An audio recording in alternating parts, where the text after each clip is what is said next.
ചെറിയ പത്തിയൂർ ശ്രീ ദുർഗാദേവി ക്ഷേത്രത്തിലെ ഭാഗവത സപ്താഹ ജ്ഞാനയജ്ഞത്തിന് തുടക്കമായി. യജ്ഞത്തിന് തുടക്കം കുറിച്ച് വിഗ്രഹ ഘോഷയാത്ര നടത്തി. ചെറിയ പത്തിയൂർ ശ്രീ ദുർഗാദേവി ക്ഷേത്രത്തിലെ ഭാഗവത സപ്താഹ ജ്ഞാന യജ്ഞത്തിന് തുടക്കമായി. 30-ാം തീയതി വരെയാണ് ചടങ്ങുകൾ നടക്കുന്നത്. ജൂലൈ 2-ന് ക്ഷേത്രത്തിലെ പ്രതിഷ്ഠാ വാർഷികം നടക്കും. ക്ഷേത്രതന്ത്രി പുറപ്പേരില്ലത്ത് വാസുദേവൻ നാരായണൻ നമ്പൂതിരി, മേൽശാന്തി എസ് ഈശ്വരൻ നമ്പൂതിരി, യജ്ഞാചാര്യൻ അനിൽ നാരായണൻ വള്ളംകുളം എന്നിവരുടെ മുഖ്യ കാർമ്മികത്വത്തിലാണ് ചടങ്ങുകൾ നടക്കുന്നത്.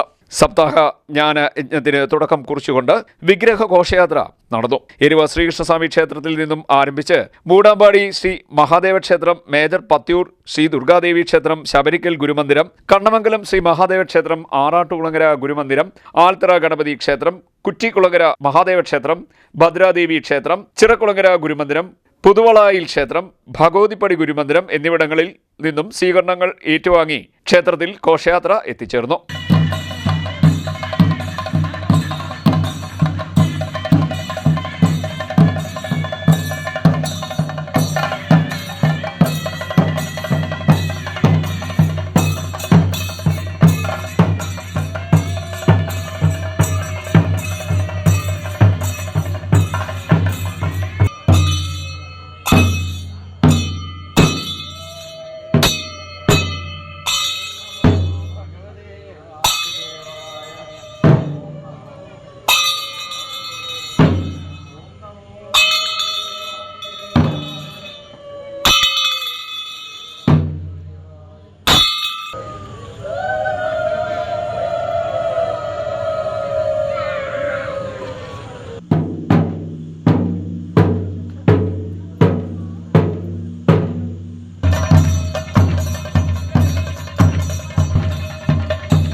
തുടർന്ന് ധ്വജപ്രതിഷ്ഠ, ഭദ്രദീപ പ്രതിഷ്ഠ എന്നിവ ക്ഷേത്ര മേൽശാന്തി എസ് ഈശ്വരൻ നമ്പൂതിരിയുടെ കാർമ്മികത്വത്തിൽ നടന്നു. നിരവധി ഭക്തജനങ്ങൾ ചടങ്ങുകളിൽ പങ്കെടുത്തു. CDNet news, Kayamkulam.